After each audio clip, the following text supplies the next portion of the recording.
Bismillahirrahmanirrahim. Assalamualaikum warahmatullahi wabarakatuh. Alhamdulillahirabbil alamin. Alhamdulillahilladzi hadana li hadza wa ma kunna linahtadiya lawla an hadana Allah.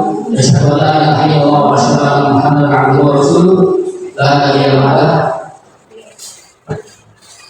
Yang terhormat Kepala STP Negeri Gautiwaku, Bapak Tony BPD, yang kami hormati Wakil Kepala SMP Negeri 4 Gautiwaku, Ibu Endrosia SPD, yang kami hormati Bapak Ibu Dewan Guru, staf Tata dan Karyawan SMP Negeri Gautiwaku, dan Bapak Ibu Guru dari SMP 40 yang telah hadir pada hari ini. Ibu Gabriela, Ibu Diana yang telah menyempatkan hadir walaupun tidak kesibukan Bapak Ibu sekalian. Alhamdulillah kami bersyukur Bapak Ibu bisa hadir dan hadir dengan kami.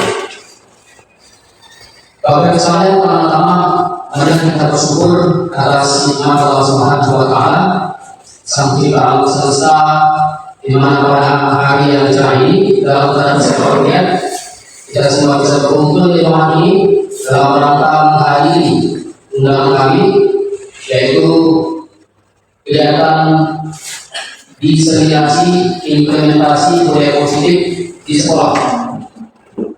Jadi Bapak Ibu sekalian, diseminasi ini adalah aksi nyata dari rangkaian kegiatan pendidikan guru penggerak. Ya, dalam hal ini saya adalah sedikit atas dulu Bapak dari SMP Negeri Gautiwaku, sehingga pada hari ini saya akan melaksanakan aksi nyata saya, yaitu berupa inseminasi atau seminar kecil-kecilan atau penyampaian materi atau konsep, ya, penyebaran materi dan seperti itu yang melibatkan Bapak Ibu guru, sehingga dari beberapa yang lalu kami undang baik Bapak Ibu yang ada di sini juga maupun Bapak Ibu guru yang ada di sekolah lain. Dalam hal ini alhamdulillah SMP 40 bersedia yang meluangkan waktu untuk hadir bersama kita. Salam dan salam telah kita serahkan kepada kedua hasan kita, di mana Nabi Muhammad SAW, keluarganya, sahabatnya, dan pengikutnya hingga akhir zaman. Baik Bapak Ibu yang saya hormati, izinkan saya untuk menyampaikan materi pada hari ini, yaitu tentang implementasi budaya positif di sekolah. Baik, silakan Bu. Baik, sebelum kita masuk materi, ya, biar lebih fresh, biar lebih semangat, saya punya Bapak Ibu. Ini game, tapi timnya Imota. Ini adalah Imota. Jadi yang bermain menangnya. Mungkin pernah, ada yang pernah dapat ini. Ada pernah, belum pernah. Baik ya. Ini game unik. Ini makin nanti ibu. Vietnam. Ini kuliah dari Amur. Ini makanya ini. Jadi ada beberapa yang seperti itu. Satu, ada 9 dan ada 9. Nah, angka ini biasanya seperti itu. Ya, nanti tugas Bapak Ibu, ya, menyusun angka itu.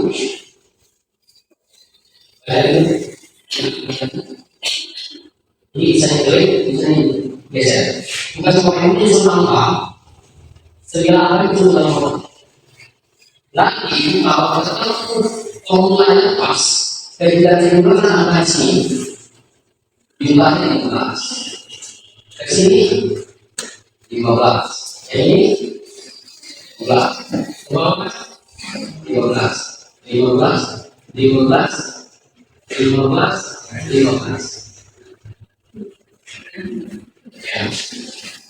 Ya, soalnya saya semuanya. Nah, Bagaimana caranya?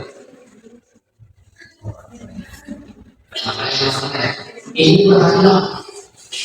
Supaya sampai pada yang saya bisa boleh. Nanti saya bantu berapa? Nanti saya bantu berapa?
Saya akan tunjukkan dari tujuan saya ini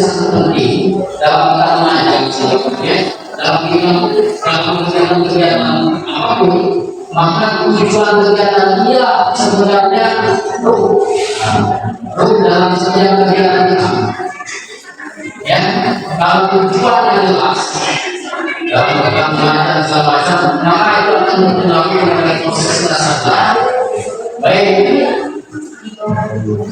Maka itu tujuan kegiatan saya yang pertama, CGP dapat menyampaikan pembelajaran dari 8 konsep inti maupun budaya positif serta pemahamannya mengenai konsep-konsep inti dalam budaya positif. Jadi tujuan saya pertama adalah saya dapat menyampaikan pembelajaran dari beberapa konsep inti maupun budaya positif.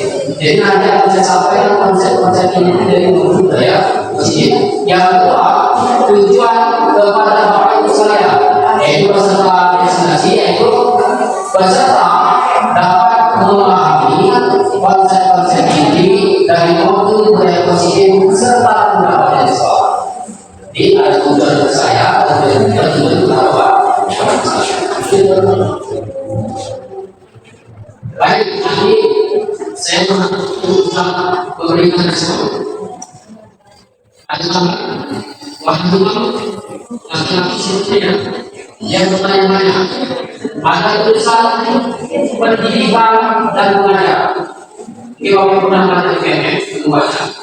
Saya minta kepada Ibu menanggapi pendidikan dan mengajar itu beda sama. Menurut Bapak Ibu. Baik, ini boleh bisa saja. Menurut Bapak Ibu, pendidikan itu apa? Pengajaran itu apa?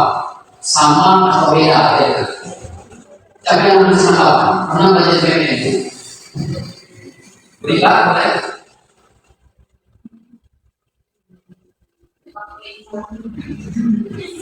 Kalau boleh menjawab pertanyaan ini boleh.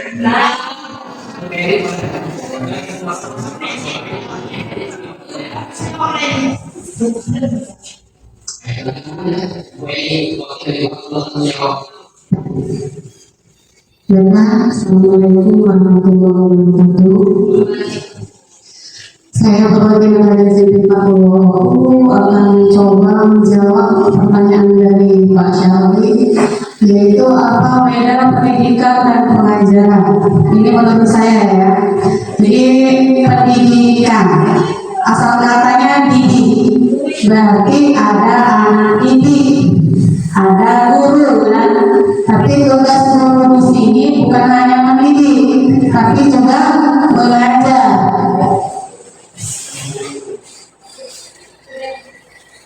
Lanjut. Jadi menurut definisi saya, pendidikan itu hasil pengajaran yang didapat dari bangku sekolah, ya.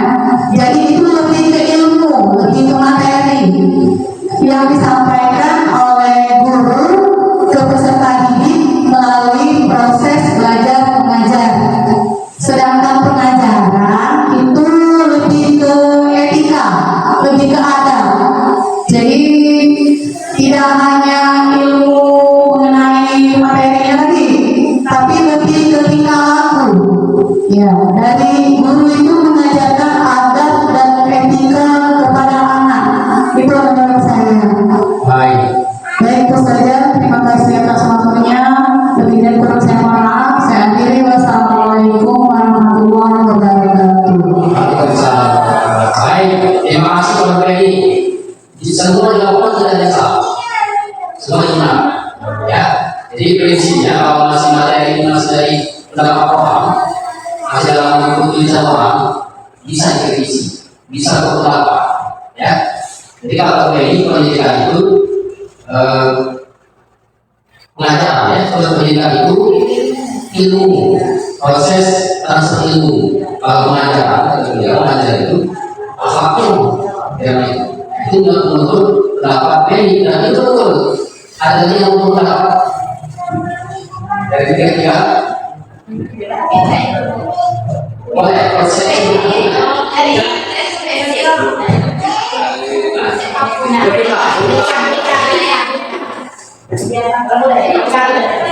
ya apa-apa.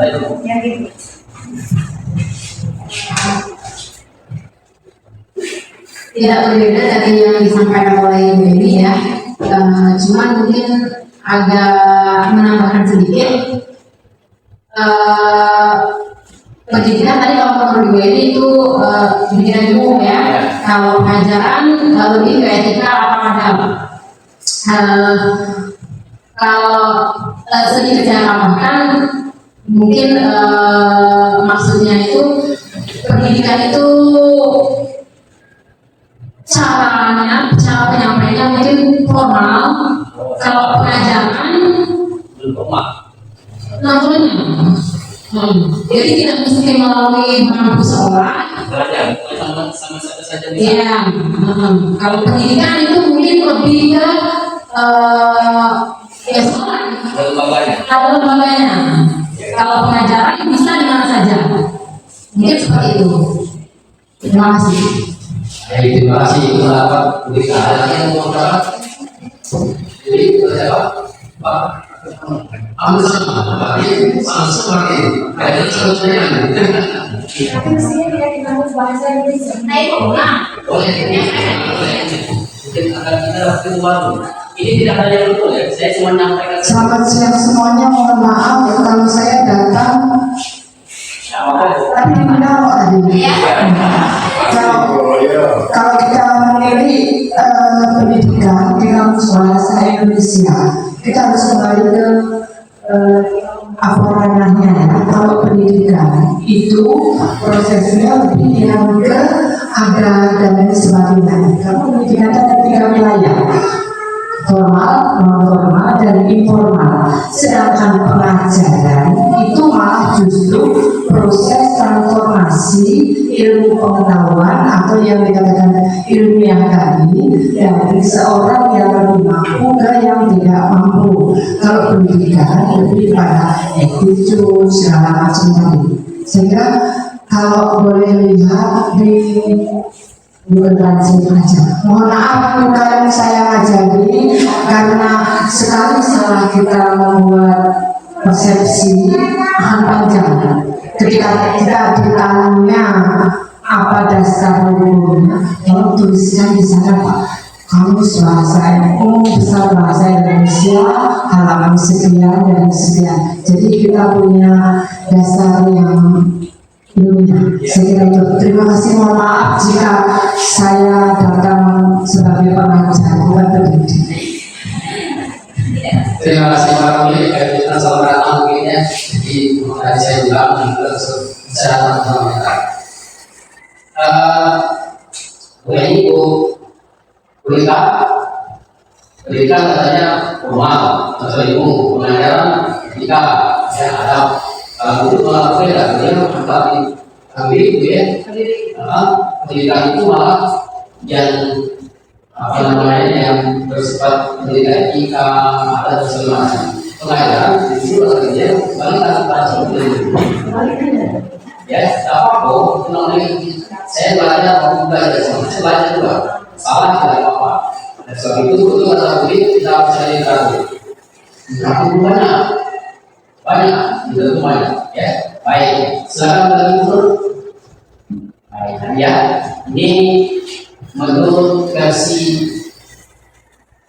Bapak pendidikan kita. Bapak saya 2 tahun ya. Di tanggal terakhir menjadikan tanggal hari pendidikan nasional. Nah ini saya langsung screenshot sebenarnya dari materi yang kami dapatkan. Ini adalah tulisan masa sini, kita berhasil materi tentang hasil otentik, cuma dari itu tulisan otentik dari dia. Ya, kata dia apa? Ternyata pendidik hanya mengajar dia. Ya, kalau mengajar dia di bahasa Belanda saya menggunakan agrobis penggambarannya itu merupakan salah satu bagian dari pendidikan. Dia mengatakan pendidikan pengajaran itu adalah satu dari cara-cara mendidik. Kalau beliau cara beliau sangat dalam, pertama memberi contoh pada kemudian kebiasaan yang tidak bagus. Yang keempat, perintah absolutnya. Beliau menyebutkan bahwa perintah absolut itu pendidikan. Tapi tentunya perintah absolut yang positif. Yang kelima, tindakan lakukan. Ya. Yang keenam, pengalaman lahir melakukan dan rasul bahasa yang dijawab ada di pengajaran itu saja adalah salah satu bagian dari pendidikan. Apa maksud pengajaran? Pengajaran itu maksudnya adalah memberi ilmu ajaran ilmu, ya, memberi ilmu atau berfaedah bagi anak-anak baik lahir maupun batin. Jadi pengajaran itu adalah salah satu cara ini menurut pengajaran. Saya cuma menyampaikan saja. Yang kedua, pendidikan beliau ini pengajian umum menurut beliau karena pendidikan itu adalah dalam pendidikan di masyarakat itu banyak sebenarnya tujuannya ada pendidikan pendidikan militer tujuannya lagi. Nah tetapi dari semua pendidikan umum itu ya pendidikan khusus ada satu penilaian yang dia simpulkan menurut pengertian ini. Ya. Berdasarkan apa yang dapat kita saksikan dalam jenis pendidikan itu, ya seperti tadi, pendidikan diartikan sebagai tuntunan dalam hidup tuntunan. Jadi pendidikan itu adalah tuntunan untuk nambah. Jadi pendidikan itu adalah tuntunan dalam hidup tuntunya anak-anak. Maksud pendidikan atau tujuan pendidikan adalah agar anak-anak tersebut dapat mencapai keselamatan dan kebahagiaan yang setinggi-tingginya, baik sebagai manusia maupun sebagai anggota masyarakat. Ini pengertian menurut Ihajat yang adalah yang sampai saat ini masih bermain? Dia adalah Bapak Pendeta. Ya, tulisan beliau sampai saat ini masih terinspirasi. Maka di sekolah kita masih ada istilah ada 3 istilah. Yang pertama itu apa? Kita cuma hafal tulisan pemeliharaan itu ada 3. Teologi iman Sumono iman ya nah itu aku sebenarnya ya dan ini sudah dimaknai yang kedua sejak dia mendirikan sekolah pertama di Jakarta kita lepas sekolah Indonesia baik pada itu nah baik kata beliau pendidikan itu adalah tuntunan. Oleh sebab itu bagi penuntut ada konsekuensinya. Tapi cuma tuntunan, pendidikan cuma tuntunan. Konsekuensinya adalah yang pertama penuntut bukanlah penentu keberhasilan. Ingat itu penuntut bukan penentu keberhasilan. Ia ada disaksikan selama mengajari anak sepeda yang menentukan keberhasilan anak itu bapak itu apa lagi? Berdoa itu.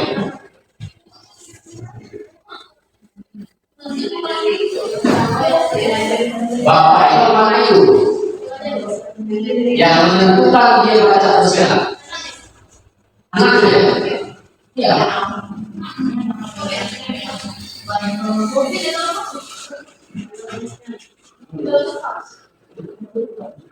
Ya, jadi penuntut bukan penuntut keberhasilan. Jadi bapak ibu jangan menunggu dan menunggu. Ya kalau misalkan ketemu anak-anak yang dari masih tahu ya sama saja lah. Karena yang membuat berhasil ketika juga. Yang penting kita selalu menunggu. Yang itu alat kecilnya penuntut harus bersabar. Nabi itu harus bersabar. Kita menunggu nenek-nenek di surga.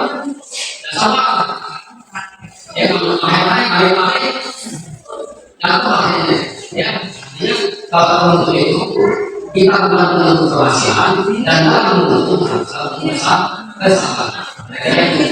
iman yang sedang mendekat menunggu langsung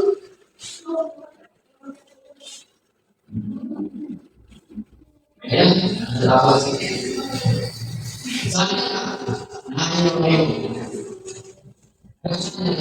bukan ada Indonesia. Jika pendidikan hanya sebuah tuntunan, bukan penentu. Apakah masih itu anda menerima? Hanya kenyataan di alam nyata, walaupun sudah banyak yang berpendidikan tinggi, tapi banyak juga yang sikap perbuatan perbuatannya tidak merugikan seorang pendidikan. Ada anak saya yang laki-laki pertama, saya tidak banyak belajar sepeda, banyak belajar cewek. Bisa, anak saya yang laki-laki tidak pernah saya belajar sepeda, cuma saya main dengan kawan-kawan, kalau belajar langsung belajar sepeda. Artinya anakku teman, ada orang yang cuma manusia, tidak tinggi pendidikannya, sukses. Tapi gimana yang tuntutan itu? Untuk bapak itu mana? Apakah masih diperlukan tuntutan ini? Atau pendidikan itu? Karena yang ada dalamnya seperti itu. Pendidikan ini tidak seperti pendidikan. Anak saya sih saya pengalaman. Tidak pernah saya dari sepeda, sendiri bisa belajar dari sepeda. Itu di rumah. Karena saya main sepeda juga. Di koridor apa saja. Dan saya dengan sepeda. Ya kemudian banyak orang istri sukses, walaupun tidak pendidikan. Nah, kita untuk masa tuntunan atau pendidikan. Boleh aku bilang apa?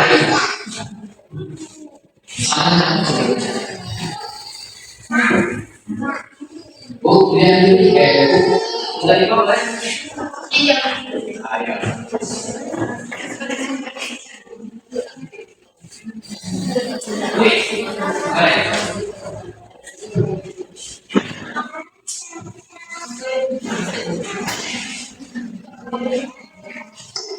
Ya, selanjutnya. Assalamualaikum warahmatullahi wabarakatuh. Jika pendidikan hanya sebuah tujuan, apakah masih diperlukan dalam kehidupan sebuah tuntunan? Menurut pendapat saya, tuntunan itu ya pasti harus ada tuntunan untuk berhasil atau tidak. Mungkin itu kembali ke subjek orang, objek ya, objek orang. Jadi tuntunan itu pasti ada. Untuk berhasil atau tidaknya nanti kembalikan ke objek itu. Coba menurut pendapat saya tetap perlu. Tuntunan itu tetap diperlukan dalam kehidupan. Keberhasilan itu tergantung objek orang. Terima kasih. Assalamualaikum warahmatullahi wabarakatuh. Ada lagi yang punya juga bukti silakan. Salah ada apa?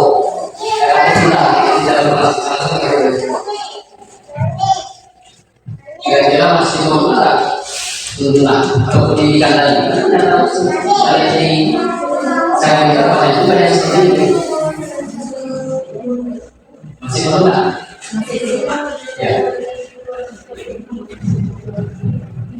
Ya, assalamualaikum warahmatullahi wabarakatuh. Kalau menurut pendapat saya pribadi ya, tuntunan masih sangat diperlukan karena walaupun kenyataan di dunia nyata banyak kita temukan orang-orang yang sudah berpendidikan bahkan sangat tinggi tapi masih menunjukkan sikap seperti orang yang tidak berpendidikan. Dan adapun anak-anak atau beberapa orang yang tidak mendapatkan pendidikan tapi bisa sukses bahkan lebih orang yang melalui proses pendidikan. Tapi tidak semua orang beruntung untuk bisa sukses, bisa berjalan tanpa adanya tuntunan. Jadi ada orang-orang yang ketika tidak mendapatkan tuntunan, tidak mendapatkan bimbingan, dia bisa terjatuh, berbelok, bahkan sangat jauh. Maka dari itu menurut saya pribadi tuntunan tidak bisa dipisahkan dari kehidupan. Terima kasih. Assalamualaikum warahmatullahi wabarakatuh.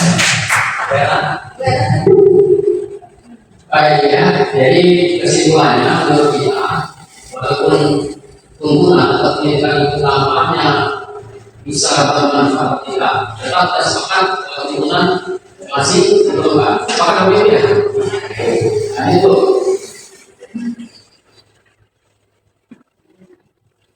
Baik.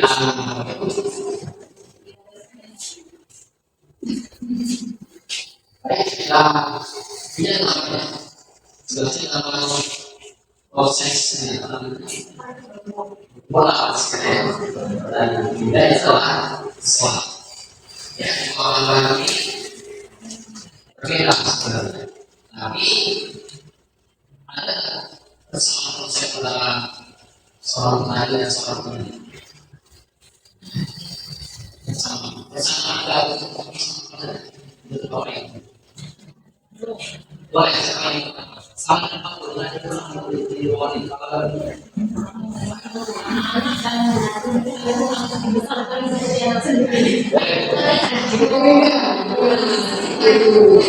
baik itu jadi kalau perkaitan itu hubungan harus di besar ini kasih sayang, iya kasih sayang, kasih sayang, bukan asal tanaman itu ya. bukan asal tanaman. Jadi sini sama ya. Iya, harus keduanya harus dirawat. ya dilakukan diberi sokongan, kalau tanamannya bisa sokongan pupuk dengan perawat dan dibersihkan, anak-anak juga seperti itu. Tapi kan ada tanaman yang walaupun dari pupuk selalu tetap pupuk.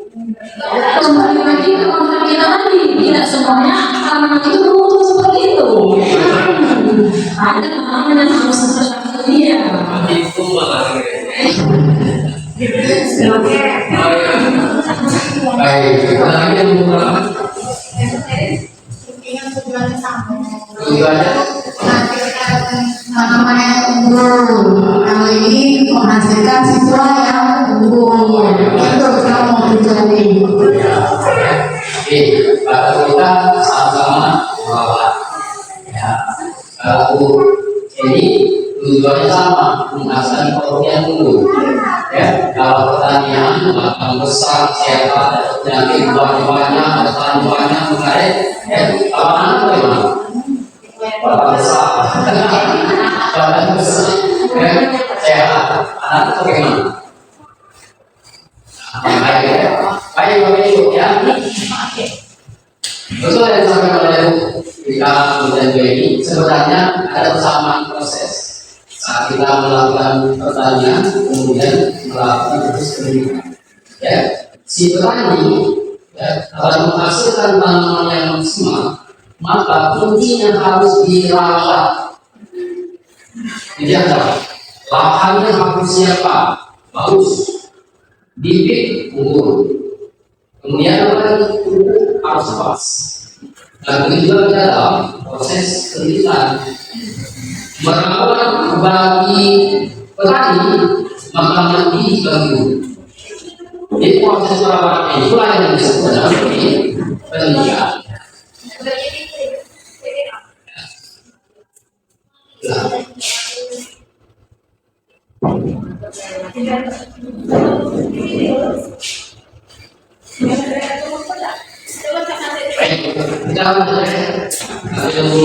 Ini lanjut. Lanjut ya, itu. Jadi persamaannya, jadi sama-sama melakukan proses perawatan. Sama-sama melakukan proses perawatan. Kita merawat anak dalam kata mendidik.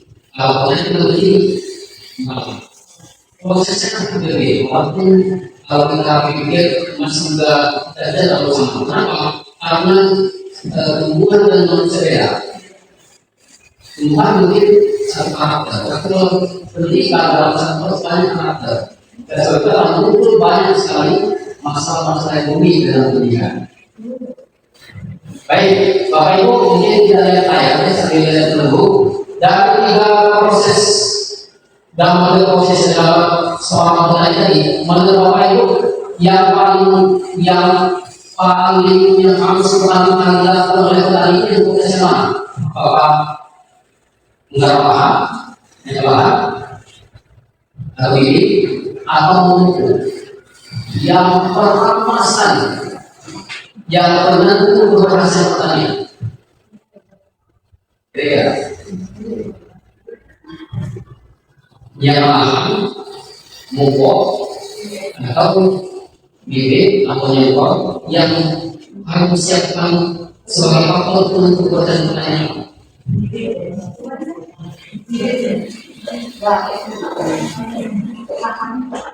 Yang mana yang harus siapkan? Kenapa lahan? Sebagian untuk menanam itu kan perlu lahan yang bagus. Ya. Itu aku paling utama penentu itu tanaman menjadi salah satu yang paling penting itu adalah tanah yang subur. Ya. Bertani. Kedua menurut saya itu baru bibit. Jadi proses yang kedua. Ya, proses yang kedua. Ada sebagian bisa juga yang tidak dipupuk kalau tanamannya bagus. Ya. Ya. Jadi manusia katanya tahan. Ada lagi tahu tidak balik ya.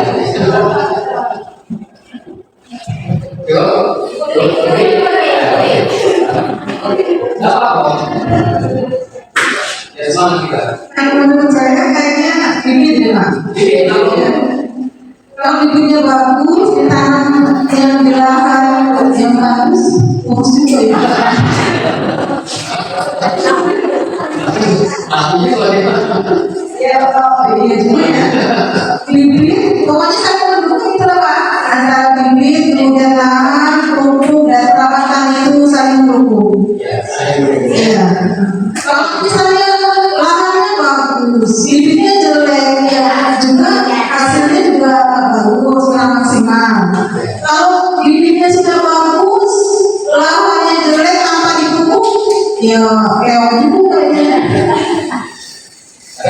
Saling dukung. Iya, saya mendukung bibit dengan lahan, dengan perawatan dan pemupukan itu harus seimbang. Baik ya, semuanya betul. Ya, tapi kalau itu kan seorang petani harus diperhatikan dulu apa yang menyelam.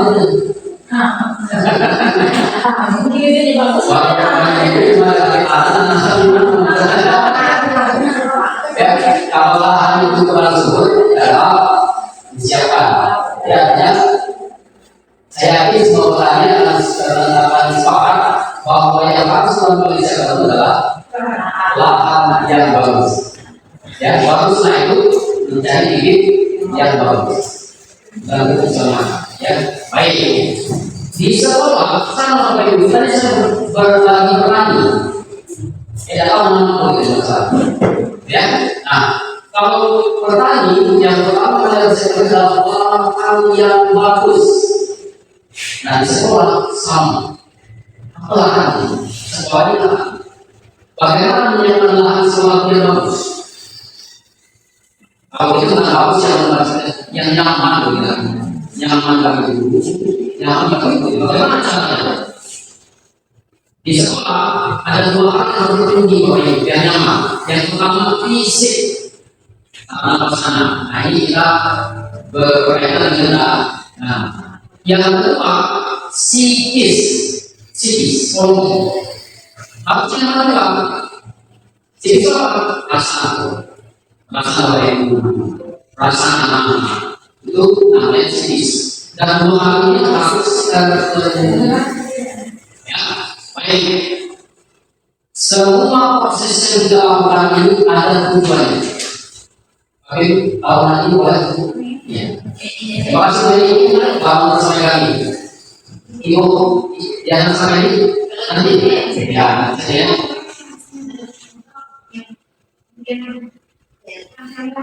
Oh iya, maksudnya. Baik, jangan sampai.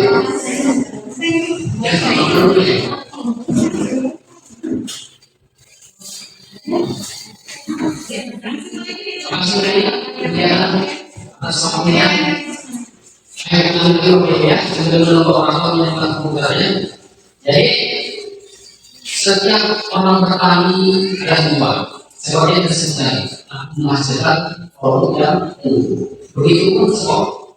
Cuma pertanyaannya, kalau petani jelas hasilnya dia pengen kalau misalnya sayur dan gunung, bawah dan sebagainya. Nah kalau pendidikan, apa kalau keberhasilan? Apa kalau keberhasilan pendidikan? Kita pengen seperti apa pendidikan?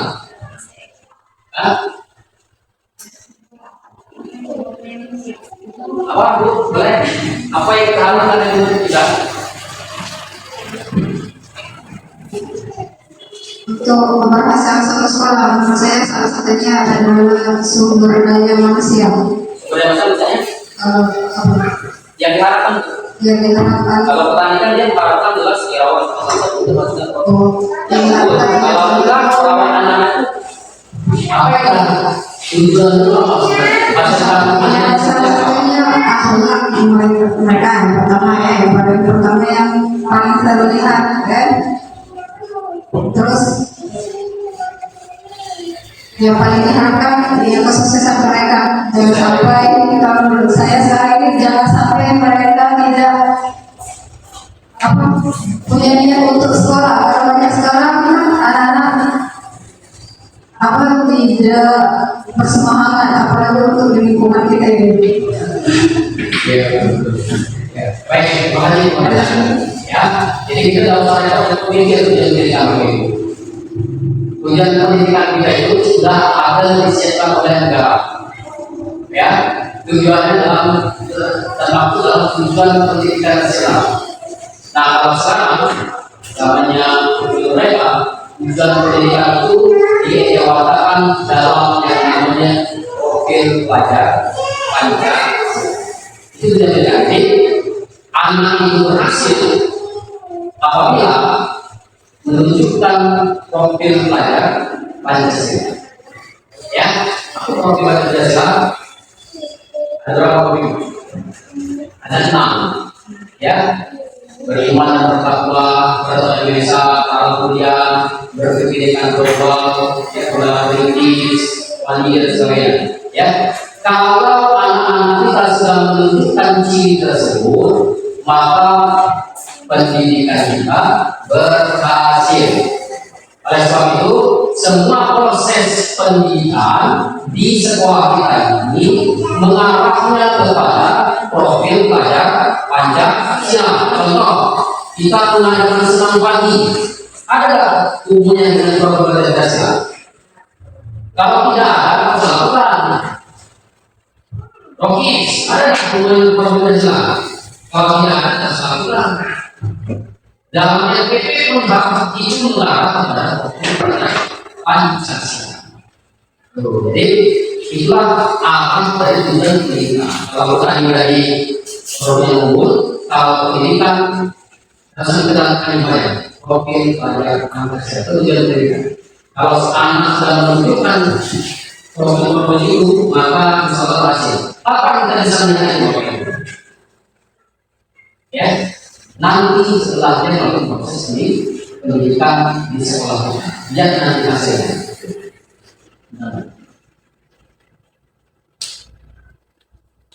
Baik ya. Jadi untuk menghasilkan anak-anak yang berprofil pelajar Pancasila, tentunya kita harus menyiapkan segalanya. Yang pertama yang kita sebutkan ini lahan yang cocok. Kalau sekolah yang nyaman, aman, anak yang merasa tertekan, ya itu versi pendidikan ya yang nyaman. Baik, ya. Jadi saya sudah menunjukkan bahwa sekolah yang nyaman itu ada dua hal yang harus dipenuhi. Yang pertama fisiknya ini sangat ramah. Yang kedua psikis. Banyak yang dalam beberapa yang dulu yang tidak nyaman dengan murid. Betul. Bahwa anak yang bapak tidak nyaman. Ya, ketemu masalah kan yang banyak ketemu masalah. Artinya tidak nyaman. Karena itu, ya kita harus buat nyaman sebenarnya. Itulah bagaimana caranya. Nah ini adalah konsep yang dipelajari di pendidikan kultural. Ini juga akan menjadi platform pendidikan, yaitu budaya positif. Jadi untuk pertanyaan untuk membuat lahan yang bagus itu dengan menyiapkan lahan untuk segala macam, sekolah membuat lahan sekolah nyaman dan ini apa itu? Namanya budaya positif. Budaya itu sebuah kebiasaan yang memang susah untuk diubah oleh kebiasaan berulang dan susah untuk diubah. Positif tentunya yang apa positif. Baik, nah budaya positif ini ada beberapa konsep. Kalau kita ambil konsep ini tentang budaya positif, yang pertama nanti kita lihat semuanya teori kontrol. 5 posisi kontrol, 3 posisi perilaku manusia, 5 kebutuhan dasar manusia, segitiga restitusi dan tiada kelas. Kita lihat yang pertama. Yang pertama teori kontrol yang disampaikan oleh Dr. Dian Desa. Ya, teori kontrol ini kalau saya menunjukkan ini adalah teori kebijaksanaan atau bahasa Jawa teori Legowo. Ini teori utara balik pemikiran. Dia berkebalikan dengan teori satunya namanya stimulus respon. Ini sebuah pikiran. Nah kita sering di sini Bapak Ibu, kita sering berdebat di sini. Jika kita tidak nyaman dalam keadaan, contoh kalian, ya konsep dasar ilmu ini konsep dasar ilmu. Hanya Anda yang bisa mengontrol diri Anda sendiri. Yang bisa mengendalikan itu, satu-satunya orang yang bisa mengendalikan itu siapa? Jadi itu, ya. Kebanyakan kalau kita sesuatu orang lain itu tenang, harus itu tenang. Kalau kita tenang, ini kalau salah melawan, apa yang kita lakukan? Aku juga bisa dan orang ini, ya. Kita berpikir bahwa aku saya berpuasa, ada yang stres. Baiklah, pakai kontrol. Tidak saja menjalankan lawan dia salah. Kalau saya bisa mengontrol dia, yang bisa mengontrol lawan sendiri. Kalau dia bersedia melakukan perlawanan, itu sebenarnya pahlawan kita. Namanya mau. Nah, dia harus pelajari adalah bagaimana dia mau tanpa harus dilakukan, tanpa harus mengalami. Ini yang disebut budaya. Baik, kalian ini kontrol apa pernyataannya. Realitas kalau belum berbeda. Kalau setiap sesuatu sama. Daya sama. Siapa yang kalau ini misalnya ada orang lain kebiasaannya beda itu dia berkoi dengan sesuatu itu sih sesuatu. Tapi kalau dia mengatur sendiri dia baik, semua berbeda. Itu kalau tenang. Kemudian setiap orang memiliki gambaran berbeda. Semua orang dengan hal yang sama. Berbeda. Contohnya pasien yang sama Palestina. Ya, orang-orang Muslim menganggap orang-orang Muslim yang menurut saya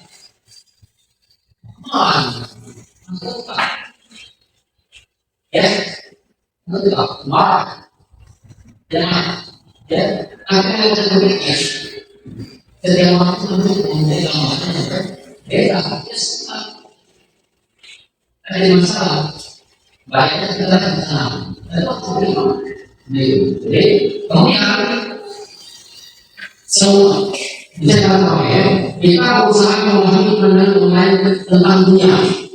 Jadi kita mencoba membuat orang lain berpandangan sama, tapi kita nak selalu berpikir siapa yang terjadi kita akhirnya stres, mengalami sesuatu.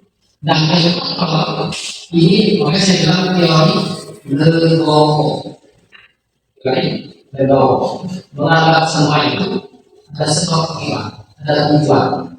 Tidak langsung menjudgment, wah salah ini betul, harus dihindari. Ini disebut teori ayat itu. Nah, ini boleh kita lakukan 5 posisi untuk pembuatan satu salah teman dengan player. Jadi guru itu kita sebagai guru masih berposisi seperti itu. Menambahkan semua. Dia mampu baca ini penghukum yang bagaimana bisa menghukum? Ya, penghukum itu menghukum kalau yang salah harus marah, ya harus dimarahi.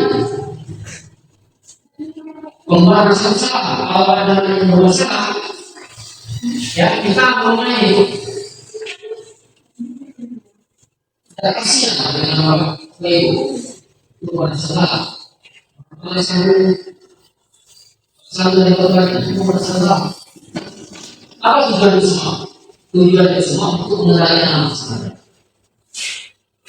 Teman, itu kan menjadi anak-anak kita. Kalau kamu kan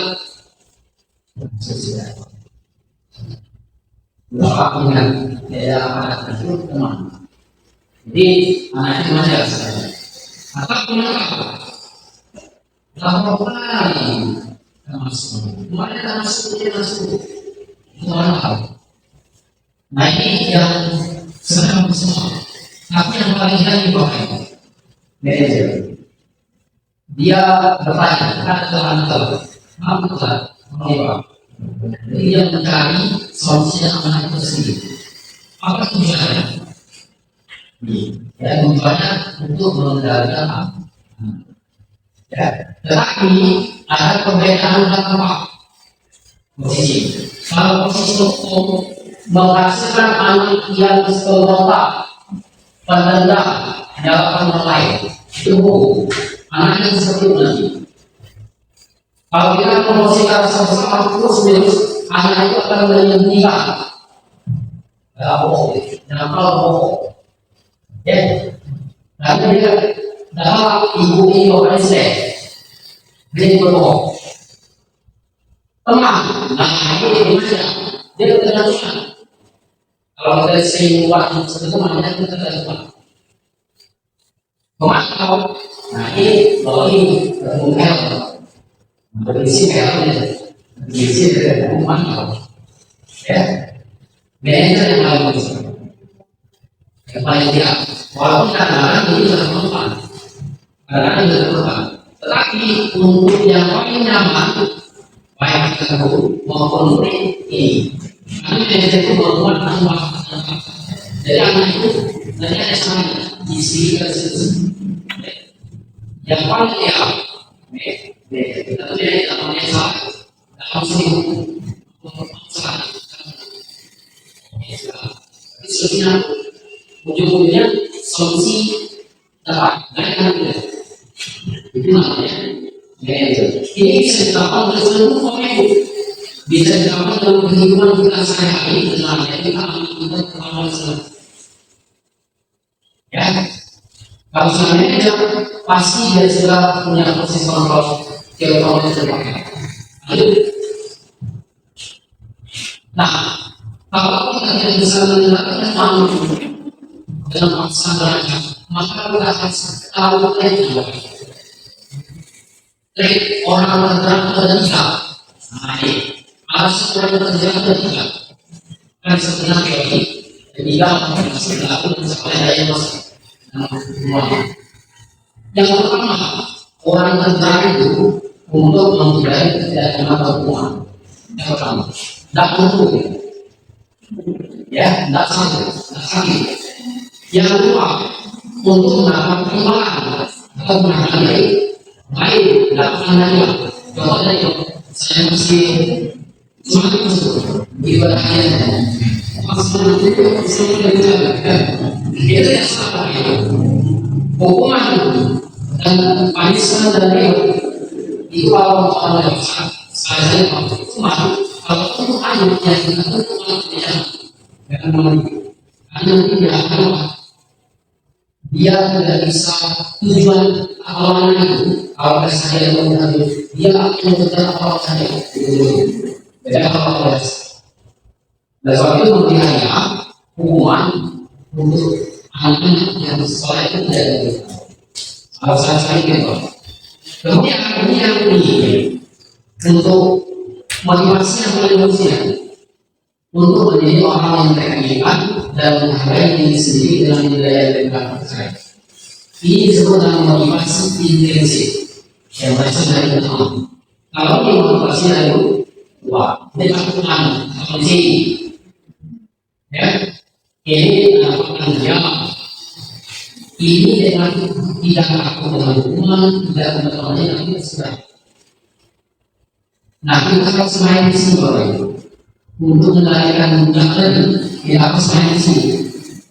Anak itu tidak melawan motivasinya untuk menjadi orang yang mereka ingin.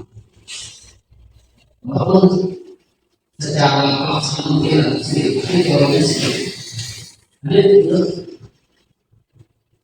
Nah, ya, yang kedua itu dipahami. Ini saya katakan kita cuma sendiri. Kita sebagai orang atau sebagai teman kita 5 kebutuhan sebelum kebutuhan desa. Menurut kebutuhan desa, kebutuhan semuanya cuma 5. Kalau kebutuhan tidak terpenuhi, maka tidak 5.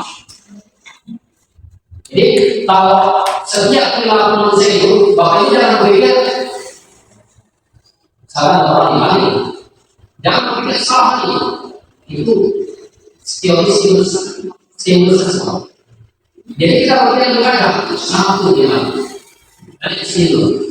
Kalau anak itu salah, mampu dia itu. Jadi balik itu, ya. Beliau ini seperti mengaku bertahan hidup. Ini sangat paham. Kalau tidak dilakukan terima. Kalau yang lain pada yang jangan itu sebenarnya kita betul jadi orang punya akal. Pasti ada tujuan. Itu ada bertahan hidup. Ya.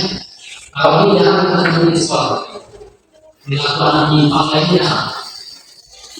Yang kedua, nih, kebersamaan. Dia melakukan sesuatu dengan kesenangan. Dengan itu, bukan jahil, dia senang, bukan jahil.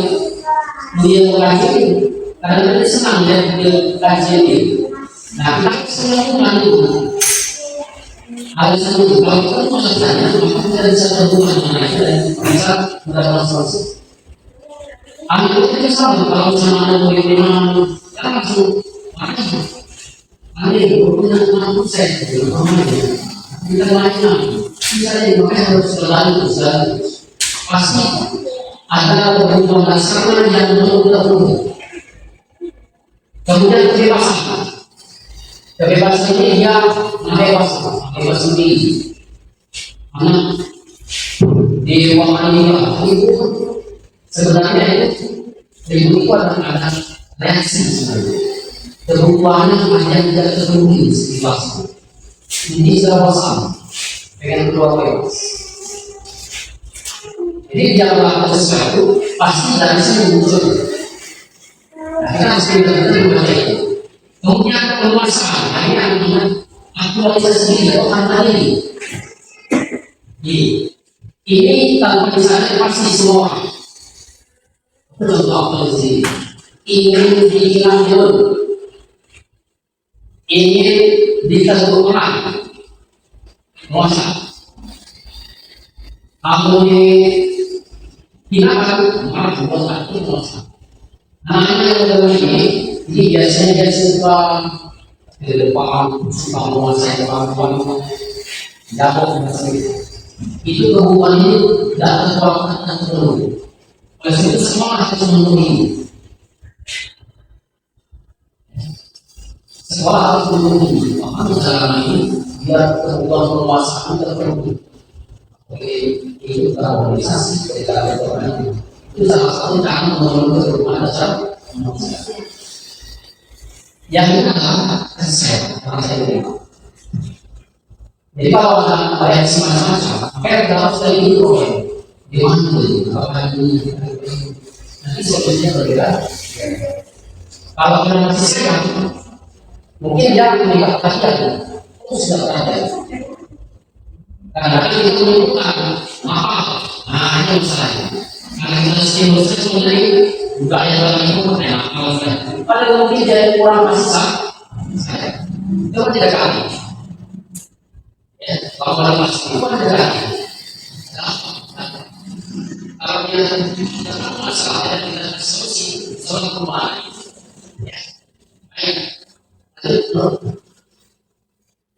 nah ini salah satu cara kita mencari kebutuhan sendiri.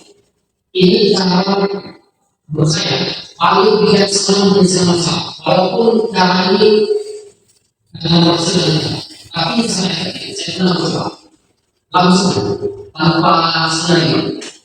Dan anak sangat terbuka. Jadi namanya setia diskusi. Kalau anak yang berkami biasanya tidak akan melihat tahu. Itu posisinya maka tanpa posisinya dia. Begitu anak dan mengaji. Ya, mau terpakai anak itu sudah merasa bersalah. Kau yang salah. Apalagi melawan itu tidak cuma. Nah, disitulah kita posisi dia. Apa yang dilakukan? Lakukan segitiga sisi. Segitiga sisi adalah tidak apa. Yang pertama, mensambungkan budaya. Apa maksudnya? Begitu anak-anak atau menyelesaikan bangunan, anak pertama itu berselesai. Tidak boleh. Tidak boleh. Ada orang. Nah, ayat berikutnya. Ayat tersebut dia suci.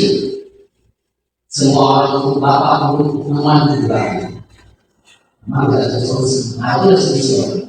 Sehingga dia tidak merasa disalahkan. Karakter tertentu, karakter dia positif tertentu. Kalau sudah disampaikan jelas tidak disalahkan, baru kita bisa mengelola pertanyaan 50 berdasarkan validasi tindakan sama. Dia akan jujur, dia akan menjadi dia akan jujur terbuka. Nah, kalau sudah terbuka, maka kita bisa menanyakan keyakinan. Nah, ini keyakinan ini adalah nilai-nilai yang dibuat di sekolah, peraturan lah dari sekolah. Peraturan di sekolahnya harus ada di sekolah itu. Kelas mana ada keyakinan kelasnya? Tapi yang kita sekolah.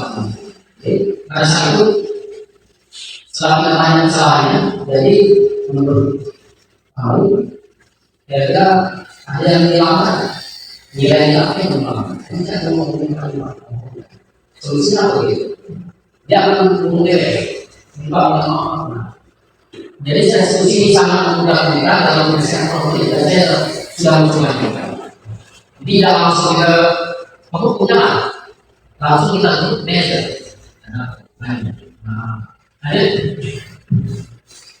Nah ini sebenarnya keyakinan kelas atau yang soal. Jadi keyakinan kelas atau sekolah adalah nilai-nilai itu peraturan kelas atau sekolah. Sebagai landasan untuk menyelesaikan yang bagaimana itu kita lihat. Nah, ini keyakinan kelas. Contoh, hormat. Namanya, kamu yakini bahwa sangat penting untuk menghormati semua orang dan barang milik orang lain. Ini keyakinan. Keyakinan ini diturunkan dari peraturan kelas. Apa yang maksud peraturan ini? Kami yakin bahwa sangat penting untuk menghormati semua orang dan barang milik orang lain. Peraturannya dilarang mencuri. Itu peraturan. Tapi peraturan biasanya sifatnya negatif, positif, dilarang. Itu peraturan dan biasanya dibuat sepihak. Nah, yang paling bagus adalah kesepakatan kelas. Tapi bunyinya bersama dengan peraturan kelas. Nah, dari peraturan kelas atau kesepakatan kelas kita ambil nilai dibandingkannya, nilai dari hasil yang yang dari kesepakatan kelas atau kelas yang mencuri tidak harus nilainya. Kami yakini bahwa sangat penting untuk menghormati semua orang dan barang milik. Ya, jadi nanti kepada semua guru telah mengerti kalau bisa membuat kesepakatan kelas dari kesepakatan kelas kesepakatan itu mereka tulis misalkan datang waktu itu peraturan yang itu apa menghargai keyakinan semua orang sama ya. Jadi profesor itu anak-anak tidak jawab mengenai kesempatan kelas setelah itu kata-kata yang diharuskan berubah menjadi keyakinan kelas. Jadi kalau anak-anak yang bisa datang kita bisa kesirakan mengalami keyakinan kelas. Bagaimana solusinya? Ya akan saya solusikan sendiri. Untuk cara melakukan itu baik Ibu, mungkin saya sampaikan waktunya sekarang kita lagi berarti waktu menjadi 1 jam bisa kita mungkin selama. Baik, dari apa yang saya sampaikan tadi sebelum saya kembalikan kepada Ibu Eri, saya minta kepada Bapak Ibu atau orang bisa menyampaikan apa yang dapat kami. Apa keadaan di warung tidak dapat kalau ada keadaan di warung tidak dapat kalau warung ada apa yang menyampaikan Mungkin ya. Jadi dapat ini.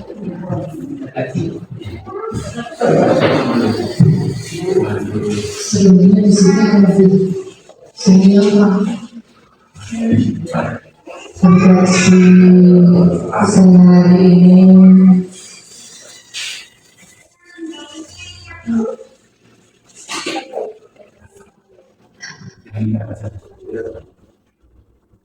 untuk diseminasi implementasi budaya positif di sekolah, jadi kami lebih memahami apa itu tadi dari pendidikan, pengajaran dan langkah-langkah bagaimana kami harus melayani anak baik di mana tempatnya tadi. Kami harus mempersiapkan semua itu resikonya guru. Ini kita harus jadi yang diburu dan ditiru agar anak bisa merdeka dan bahagia. Yang pasti semoga kita bukan jadi guru yang terjajah, karena anak yang merdeka gurunya kemana. Itu saja, terima kasih, mudah-mudahan bermanfaat. Sukses Pak Sarli dan SMP Negeri 33. Baik, terima kasih Pak Poli ya, saya siap. Kebetulan saya juga belajar Bapak Ibu, ya, semuanya belajar, dan tidak bisa menjadi kebaikan. Oke, sedang yang kita dapat sampaikan Bapak Ibu, terima kasih atas ajarannya, terima kasih kepada Budi yang telah menyiapkan konstruksi. Pak Solah yang telah hadir dalam di berada kita melakukan dari sini berpuluh bukti dari sisi Bupang dan hadir bersama guru dan kawan-kawan sekalian, Pak Inur, orang tua kita, Pak Evan yang telah kembali menyiapkan dari segala macam, ya, juga saya ini bisa kita laksanakan. Baik, itu nanti sampaikan yang menyampaikan baik, yang benar terbaik, dan lebih baik adalah yang menerapkannya.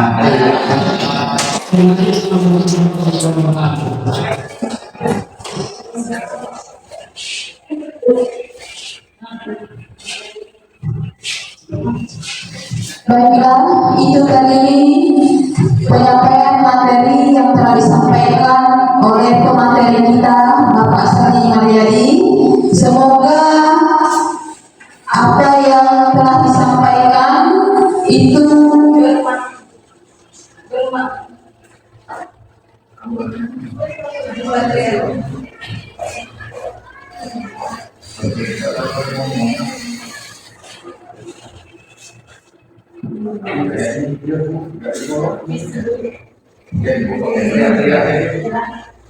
Semoga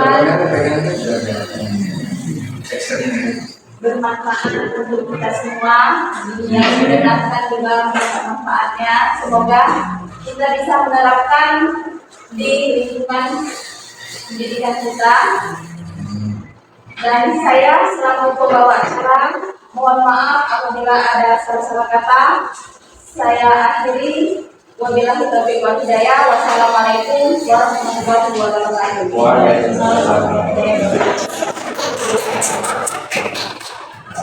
Gak ada di situ. Mau program pilihnya. Makan dulu ya. Kita dulu.